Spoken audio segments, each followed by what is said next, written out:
പ്രധാനമന്ത്രിയുടെ അഭ്യർത്ഥന പരാജയത്തിന്റെ തെളിവെന്ന് രാഹുൽ ഗാന്ധി. പശ്ചിമേഷ്യയിലെ യുദ്ധ സാഹചര്യത്തെ തുടർന്നുണ്ടായ സാമ്പത്തിക പ്രതിസന്ധിയെ മറികടക്കാൻ പൗരന്മാർക്ക് നിർദ്ദേശങ്ങൾ നൽകിയതിൽ പ്രധാനമന്ത്രി നരേന്ദ്രമോദിക്കെതിരെ രൂക്ഷ വിമർശനം നടത്തി രാഹുൽ ഗാന്ധി. പ്രധാനമന്ത്രി മുന്നോട്ട് വച്ച നിർദ്ദേശങ്ങൾ ഭരണപരാജയത്തിന്റെ തെളിവാണെന്നാണ് ലോക്സഭാ പ്രതിപക്ഷ നേതാവും എംപിയുമായ രാഹുൽ ഗാന്ധിയുടെ വിമർശനം.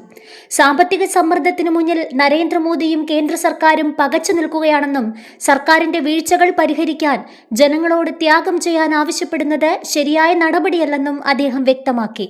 സർക്കാരിന്റെ ഉത്തരവാദിത്തങ്ങളിൽ നിന്ന് ഒളിച്ചോടാനുള്ള ശ്രമമാണ് പ്രധാനമന്ത്രിയുടെ വാക്കുകളിൽ നിന്ന് വ്യക്തമാകുന്നതെന്നും രാഹുൽ ഗാന്ധി കുറ്റപ്പെടുത്തി. സ്വർണം വാങ്ങരുത്, വിദേശത്ത് പോകരുത്, പെട്രോൾ ഉപയോഗം കുറയ്ക്കണം, മെട്രോ ഉപയോഗിക്കണം, വീട്ടിലിരുന്ന് ജോലി ചെയ്യണമെന്നാണ് പ്രധാനമന്ത്രി പറയുന്നത്. 12 വർഷത്തിനുള്ളിൽ അദ്ദേഹം രാജ്യത്തെ എത്തിച്ചിരിക്കുന്നത് ഇത്തരമൊരു അവസ്ഥയിലാണ്. എന്തു വാങ്ങണം, എന്തു വാങ്ങരുത്, എവിടെ പോകണം, എവിടെ പോകരുത് എന്ന് ജനങ്ങളോട് പറയേണ്ടി വരുന്നു.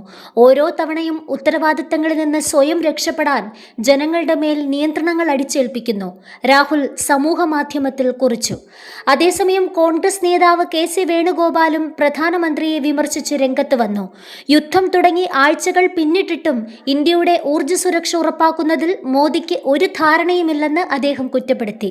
കോവിഡ് കാലത്തെ പോലെ ഇന്ധനം ലാഭിക്കുന്നതിനായി കഴിയുന്നവരെല്ലാം വർക്ക് ഫ്രം ഹോമിലേക്ക് മാറണമെന്നാണ് ഞായറാഴ്ചത്തെ പ്രസംഗത്തിൽ മോദി അഭ്യർത്ഥിച്ചത്. പെട്രോൾ ഡീസൽ ഉപയോഗം കുറയ്ക്കാൻ മെട്രോയും മറ്റു പൊതുഗതാഗത സംവിധാനങ്ങളും ഉപയോഗിക്കണമെന്നും അദ്ദേഹം ജനങ്ങളോട് ആവശ്യപ്പെട്ടു.